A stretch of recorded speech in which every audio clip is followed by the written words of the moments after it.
Yusuf Nsibambi, the outgoing Mawokota South MP, wears his heart on his sleeve as he recalls philanthropy milestones to the Mawokota South electorates he says are so ungrateful. I managed to take or to transmit electricity in 3 places. 1.5 kilometers from Nsamba to my home village, and then another kilometer outside my village. And this whole thing cost me about 135 million. I imported solar in all the townships and municipalities in Mawokota.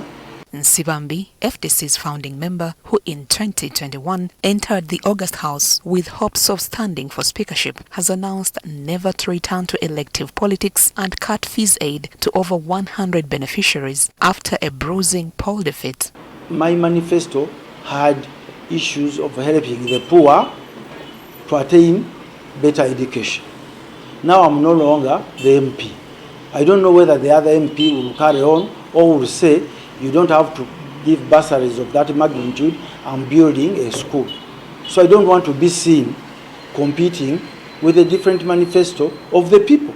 Venting over the parliamentary election loss, Nsibambi has explained why he disconnected almost an entire village from the power grid, cutting off power lines running through his land. He says he'll soon litigate the matter to settle concerns from the Uganda Electricity Distribution Company Limited.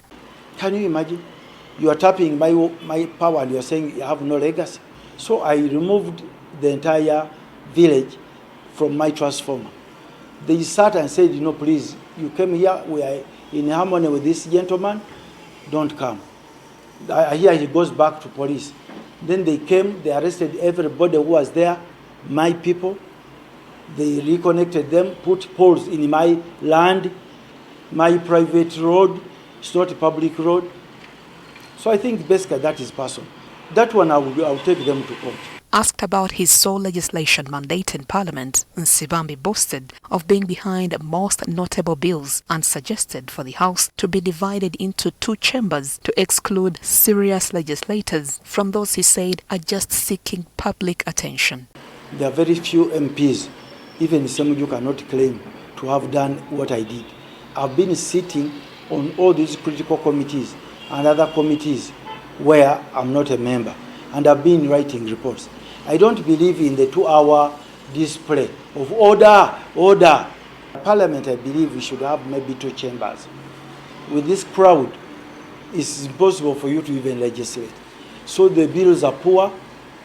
They're poorly crafted because of lack of time.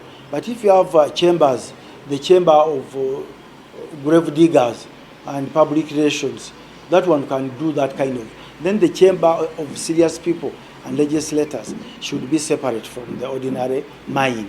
Nsibambi, who now reveres the Museveni presidency, has revealed that during his Thursday meeting with the president last week, which was intended to calm political tensions and promote unity, he appealed to the head of state to ensure that the fate of prisoners like Butambala MP Mohamed Mwanga Chivumbi is not politicized. After a highly charged election, outgoing member of parliament Mwanga Chivumbi was arrested following a wave of violent attacks in Butambala district that left 7 people dead. I said, Your Excellency, we shall engage the lawyers and see, because I don't believe the strategy of the lawyers is right. They are smart lawyers, extremely brilliant, but they are now dragging this issue to appear political. You cannot fight Museveni head on politically and you win. And I'm telling you, he's not going tomorrow. No, in my opinion, whether there was rigging, it would not have overturned the results in a substantial manner. Nsibambi has meanwhile advised established business people to try philanthropy instead of elective politics that he says in Uganda is mainly a waste of resources given pressure from voters. Juliet Naloga, NTV.